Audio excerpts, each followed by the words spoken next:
오늘 우리는 성경 가운데서 가장 경이로운 책의 한 대목을 처음으로 마주하고 있습니다.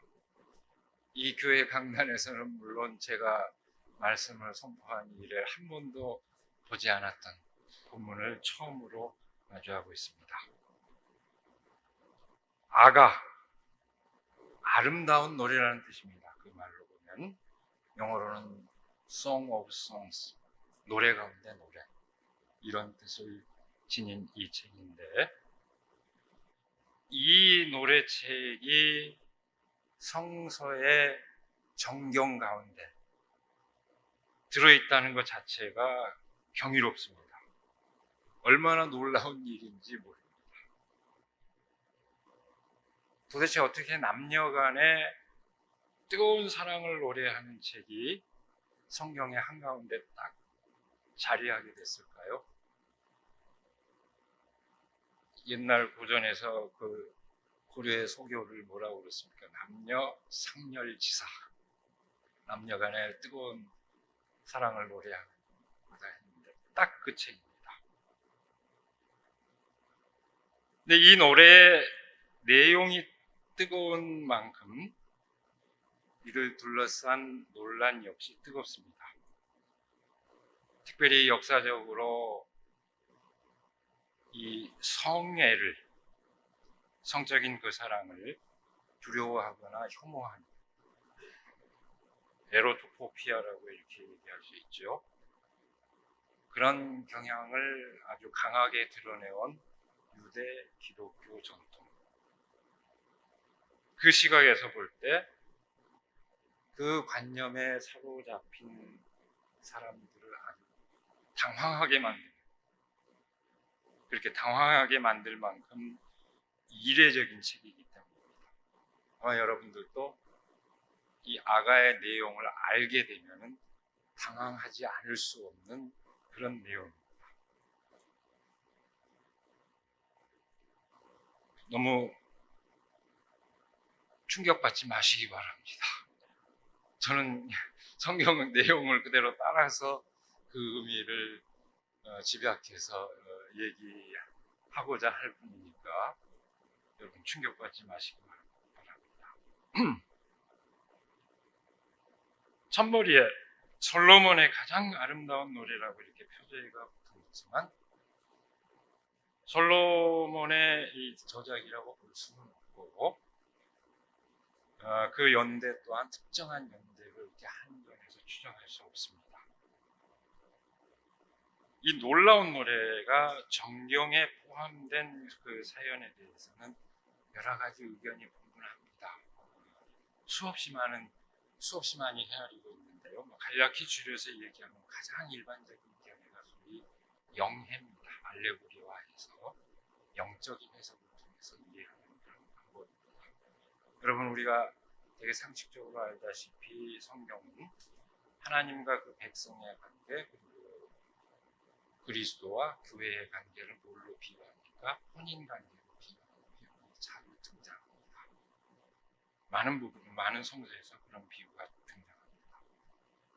그렇게 보면은 이 뜨거운 사랑의 노래는 하나님과 그 백성 사이에 뜨거운 사랑을 찬양하는 것이 됩니다. 이러면 아무 문제가 없이 이 내용을 그대로 받아들일 수 있다, 이렇게 됩니다. 그 다음에 또 다른 견해는 고대 근동에서 그 신들의 혼인 예식을 기리는 노래 또는 사람들의 그 혼인 예식을 축하하는 노래가 널리 유포되어 있었는데 그 노래가 이렇게 그 노래를 다듬어서 성경에 수록함으로써 성경 안에서 공부를 재해석하고 있다, 이렇게 보는 입장이 있습니다. 그러니까 줄여 얘기하자면은 진실한 사랑을 하나님께서 축복하신다는 그런 의미로 받아들일 수 있다, 이런 견해인 셈입니다.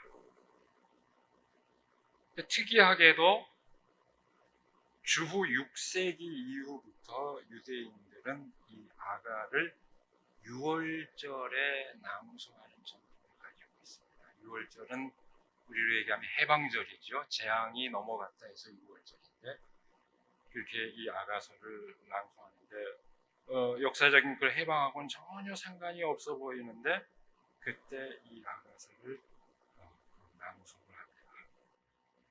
그것은 이 노래가 그리고 있는 아가가 그리고 있는 그 봄날 2장 8절에 보면은 그 아름다운 봄날을 노래하고 있는데요. 그 봄날과 6월절이 겹치기 때문이었습니다. 그리고 너무나 아름다운 노래가 되기 때문에 물론 신학적으로 재해석된 그 의미를 전제했을 것입니다. 네, 여러분 그런 해석들이 뭐 더 소개하자면 많지만 줄이고 그런 해석들이 그럴듯하기는 하지만 부분적으로만 타당한 이유를 지닐 뿐입니다. 노래 전반의 내용과 그런 해석이 딱 들어맞는 것은 아닙니다. 그런 전제 없이 그냥 읽는다면 여러분 한번 읽어보시기 바랍니다. 그냥 읽는다면 앞만 봐도 그저 뜨거운 사랑 노래일 뿐입니다. 여기서는 아가는 그저 완전한 사랑의 기쁨을 노래하는 것으로 받아들일 때 비로소 그 진가를 알 수 있습니다. 우리가 읽고 있는 이 세번역 성서 아가서 너무 그 사랑 노래로서 잘 번역해놨습니다. 한국교회가 이 좋은 번역본을 제대로 사용하지 않은 결정적인 이유도 이와 관련되어 있습니다. 거룩한 말씀을 너무 속되게 번역해놨다고 지목한 가장 문제가 되는 대목이 바로 아가서입니다. 그러나 이 세번역은 이 노래를 진짜로 사랑 노래로 제대로 번역을 해왔습니다. 그 뜨거운 사랑 노래가 고스란히 성서에 포함된 것도 놀랍지만 이 노래가 그리는 사랑의 관계 또한 놀랍습니다. 그것은 이른바 정상성의 규범 안에 있는 사랑이 아닙니다. 일종의 금지된 사랑이라고 해야 할까요? 연인은 예루살렘의 임금님과 같은 이로 그려져 있습니다. 그래서 그 솔로몬 왕이라고 사람들이 다 상상을 했죠. 그리고 노래의 주인공 이 술람미 아가씨는 까만 얼굴의 이방 여인으로 노동 계급에 속합니다. 첫머리에 보면 예루살렘의 아가씨들의 그 시샘을 받는 그런 존재입니다. 예루살렘의 하얀 얼굴에 고운 손에 가진 그런 여인들과는 다른 존재입니다. 내부인이 아닌 사회 가장자리에 있는 사람, 이웃이 아닌 금지된 타자입니다. 얼굴이 까만 것은 오빠들 성화 때문에 자기 포도밭을 돌보지 못하고 오빠들 포도밭을 돌보느라 햇볕에 그을려 그렇다고 말하고 있지만 일장 그렇게 말하고 있지만 애초 까만 얼굴이 더 까매졌을 겁니다. 흥미로운 점은 그렇게 검은 것과 아름다움의 관계. 과거의 모든 성서 번역본은 이렇게 번역을 했습니다. 검지만 아름답다 이렇게 번역했습니다. 근데 오늘 우리가 읽은 세 번역은 제대로 번역했습니다. 검어서 아름답다 이렇게 번역했습니다. 내가 검어서 예쁘다. 대립되는 개념이 아니고 반전이 아니고 검어서 예쁘다고 번역했습니다. 제대로 번역했습니다. 통상 검은 색깔은 검은 것은 외부인이라는 것을 나타내주는 가장 결정적인 표지입니다. 다시 말해서 부정적 시선을 이끄는 표지인데 우리도 그러죠. 저는 이방 그런 검은 얼굴의 이방인 눈길이 한부터 가는 부정적인 그런 표지인데 오히려 치명적인 아름다움이 됩니다. 이 또한 사람들의 통념을 뒤집어 놓습니다. 여러 면에서 이 아가는 아주 이상한 얘기입니다. 요새 말로 얘기하면 아주 퀴어한 이야기입니다. 남녀간의 사랑 노래이니만큼 이른바 정상성의 규범 안에 있는 것으로 생각하기 쉽지만 사실은 온통 이상한 퀴어한 그런 요소를 함축하고 있습니다. 여러분, 하나님과 백성, 그리스도와 교회의 관계를 결혼으로 비유하면 또 얼마나 퀴어한지 아십니까? 전혀 그렇게 안 받아들였죠? 얼마나 이상한지 압니까? 하나님을 남성 아버지로 생각을 하면 그 백성은 전부 신부가 돼야 됩니다. 그럼 그 안에 포함된 남자는 어떻게 될까요? 트랜스젠더가 됩니다. 제가 이게 괜히 농담처럼 하는 얘기 아니라 고정된 이 성관념을 갖고 고정된 젠더 관념을 갖고 이런 상징의 세계, 성서의 세계를 이해하려고 할 때 얼마나 문제가 생기는지, 성서가 그걸 얘기하려고 했다는 게 아니라 그런 것을 되돌아보자는 의미로 제가 던지는 얘기입니다. 어쨌든 굉장히 이상한 요소를 함축하고 있는 이런 얘기인데, 그러나 언뜻 보면은 이 아가는 여인이 임을 그저 사모하는 이야기처럼 보이지만 놀랍게도 이 노래는 사랑의 순수한 상승을 노래합니다. 성별이나 사회적 지위 등에 따른 대칭 관계가 없고 오로지 순수한 관계입니다. 이 아가에서 가운데 2장 16절에 이렇게 노래합니다. 임은 나의 것, 나는 임의 것. 임은 나리꽃밭에서 양을 치네. 똑같은 의미가 뒤집어서 다시 반복됩니다. 6장 3절에 보면 앞에 이제 주어가 바뀌죠. 나는 임의 것, 임은 나의 것. 임은 나리꽃밭에서 양을 치네. 이렇게 반복되는 이 구절은 순수하게 서로를 원하고 서로를 필요로 하는 사랑의 분명성을 나타냅니다. 그렇게 순수한 사랑을 추구하지만 주인공 술람미 아가씨에게 현실적인 제약이 없는 것은 아닙니다. 그를 둘러싼 인물들은 바로 이 술람미 아가씨가 처해 있는 현실적인 제약을 나타냅니다. 도시의 야경꾼, 오빠들, 그리고 어머니입니다. 연인을 찾아 헤매는 아가씨에게 도시의 야경꾼들은 폭력적인 제재를 가합니다. 저 이상한 여자가 길거리를 돌아다닌다고 폭력을 가하고 하는 그런 상황이 아가에는 묘사되어 있습니다. 이 이상한 존재, 키워한 존재에 대한, 다시 말해서 사회 가장자리에 있는 이 여인에 대한 사회적 시선과 폭력을 의미합니다.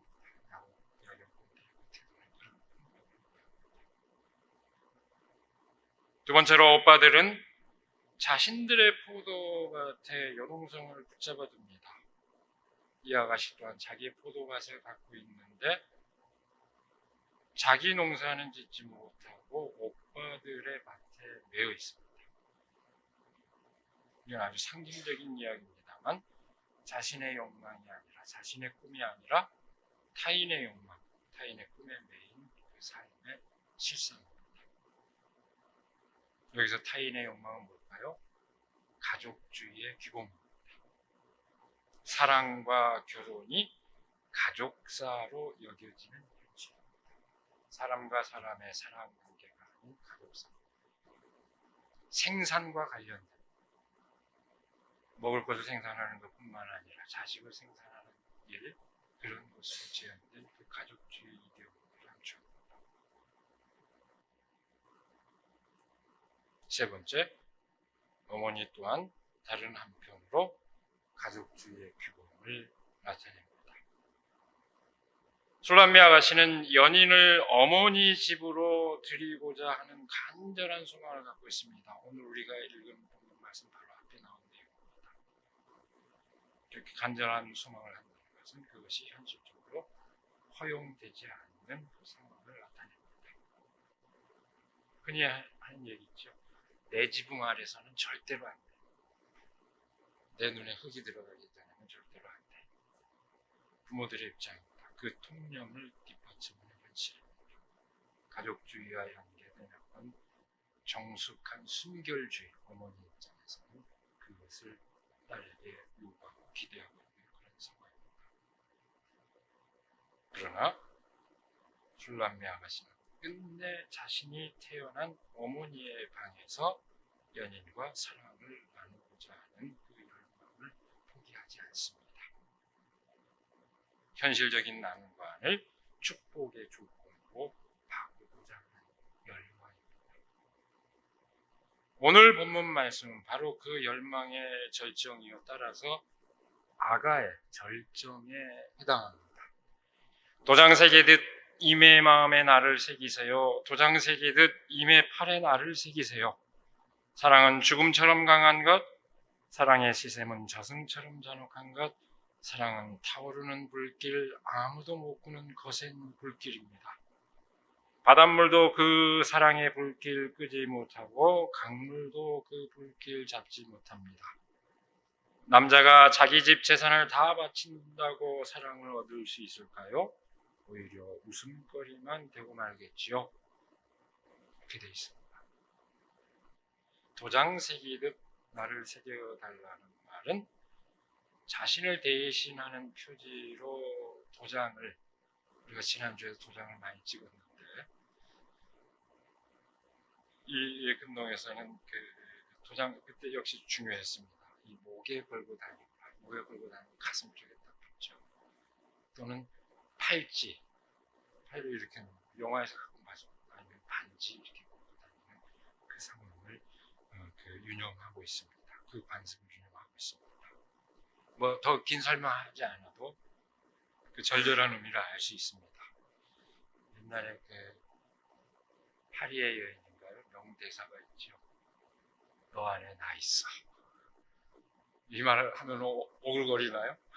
오글거리는 분은 이 감수성이 둔해졌다는 거,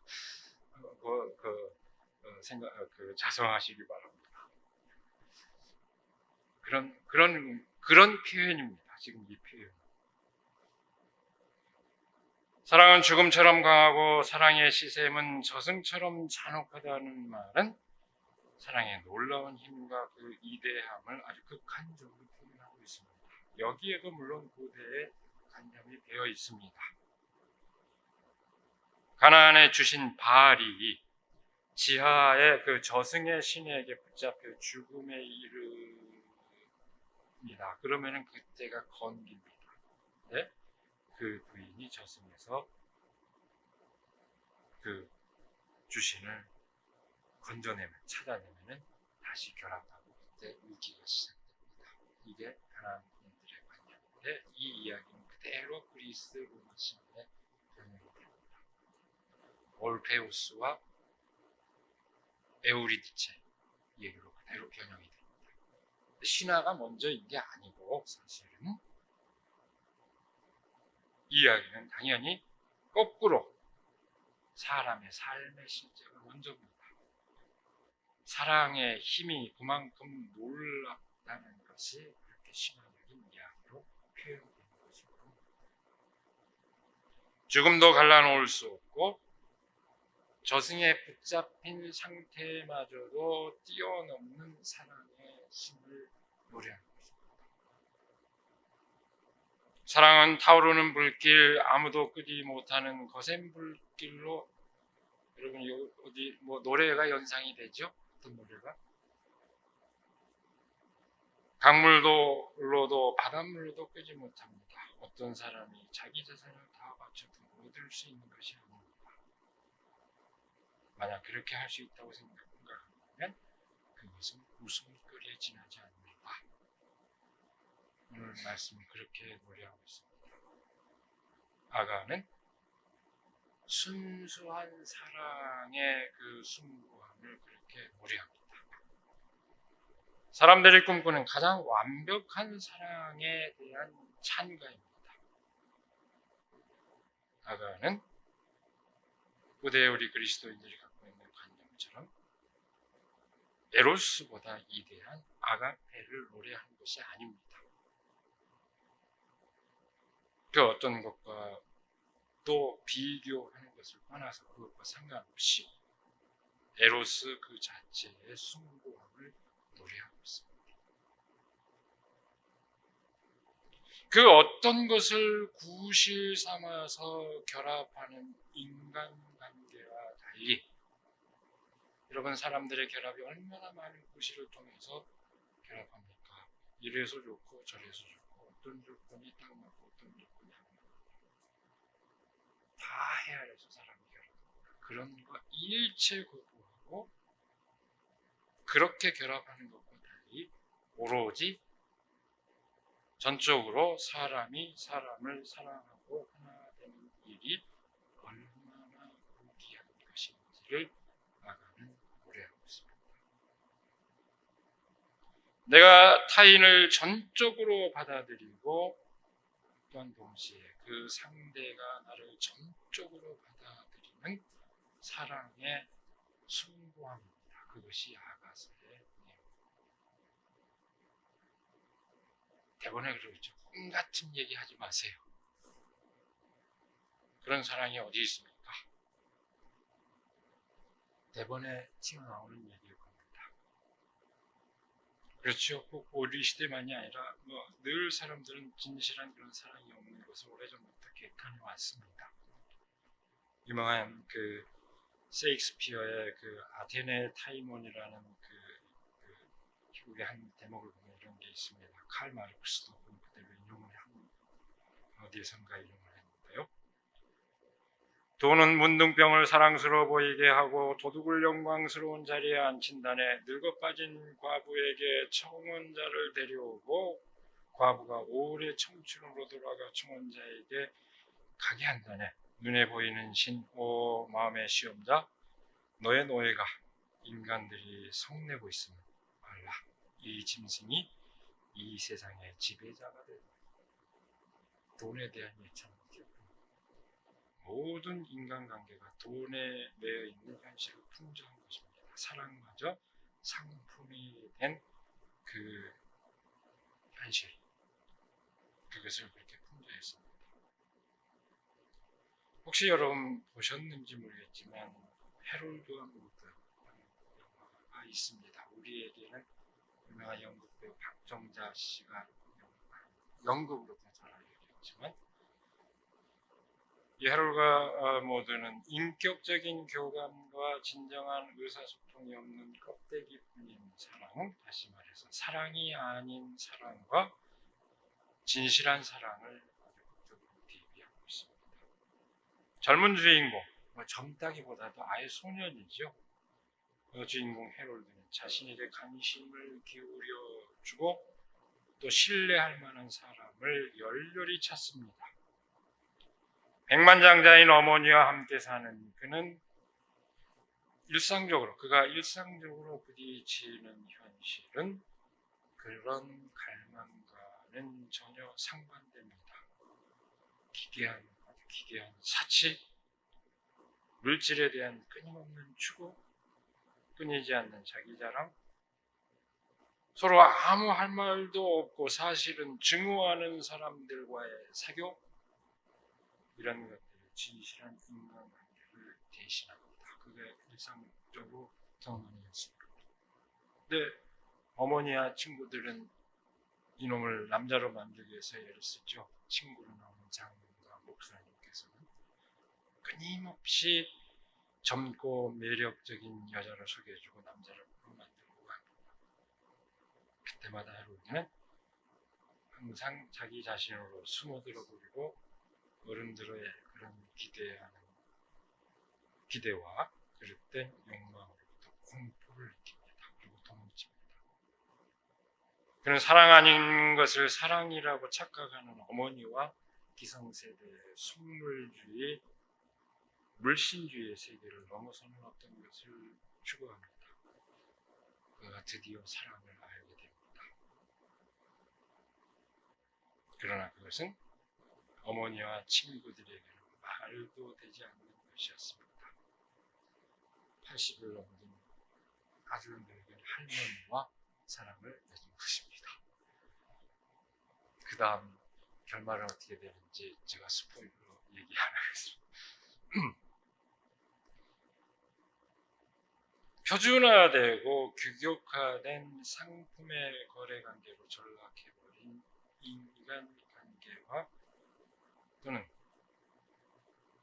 일종의 거래 행위를 사랑으로 착각하는 현실에서 진실한 사랑의 의외성을 풍자하고 있는 일종의 블랙 코미디죠. 그런 얘기입니다. 그 현실에서 사랑은 늙고 주름살 가득한 여인과 같은 모습으로 등장하는 셈입니다.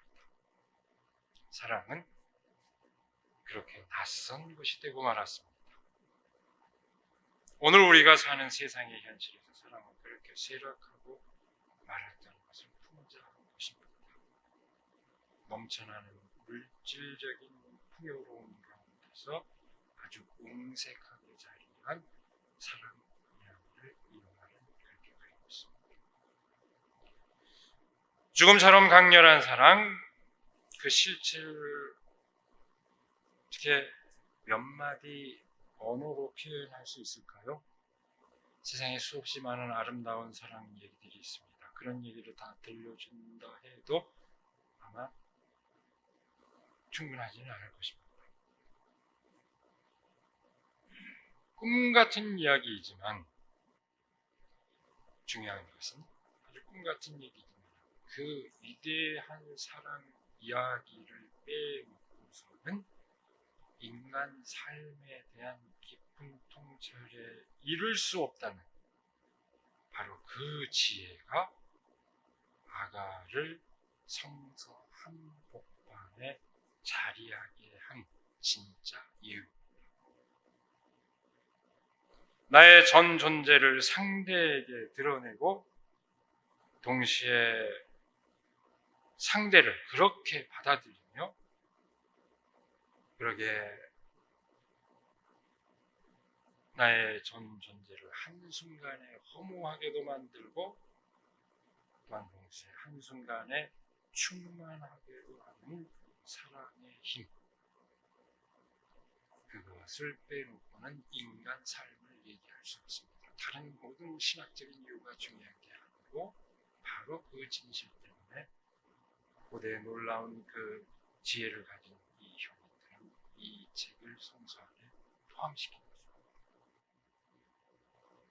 여러분, 성서를 몇 가지 교리로 억지로 짜맞춰 봐서는 안 됩니다.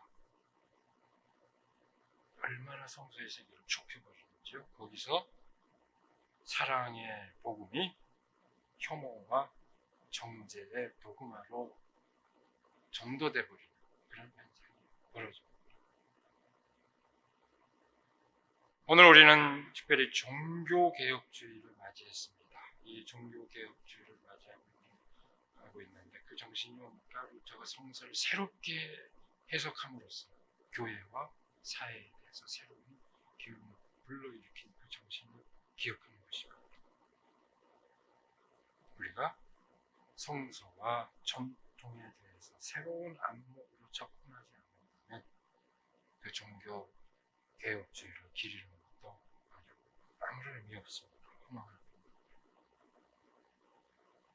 오늘 우리에게 뜻밖의 그야말로 성서 일과를 따르다 보니까 주어진 말씀이지만 그렇게 주어진 오늘 말씀의 진실, 이 진실을 통해서 인간 삶에 더 가까이 다가섭니다.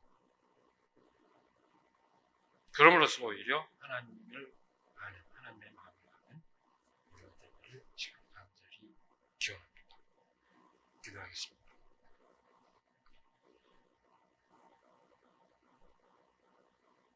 우리에게 복된 날을 허락하여 주시고 또 말씀을 통해서 진정한 삶의 의미, 그 사랑의 의미를 깨닫게 해주시는 그 은혜를 감사드립니다.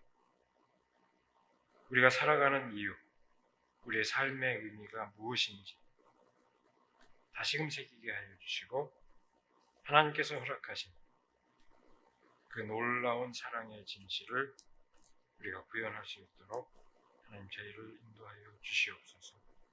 우리 주 예수 그리스도의 이름으로 기도드리옵나이다. 아멘.